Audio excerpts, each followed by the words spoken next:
Vai tev ir bijis kādreiz tā, kad iedomājies par kādu cilvēku, tev uzreiz rodas tāds pamatīgs aizkaitinājums, vai arī tev ir tā sajūta, ka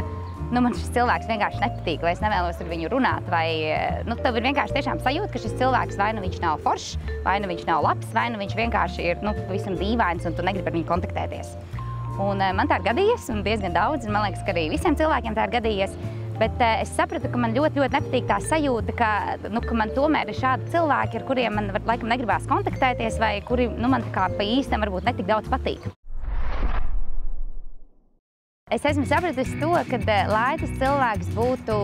agresīvs pēc savas dabas, lai viņš būtu varbūt netik intelektuāli gudrs, vai lai viņš būtu varbūt netik vienkārši aizraujošs vai enerģisks, ka patiesībā, jo tie cilvēki, mēs visi esam dažādi, bet saskatīt to skaisto, saskatīt to interesantu un pieņemt šo cilvēku un veidot sarunu un veidot dialogu, tas ir tāda prasme, ko nav viegli apgūt, bet tagad šo prasmi mēs apgūstam, tad man liekas, paliek dzīvot daudz skaistāk. Tiekamies mācībās!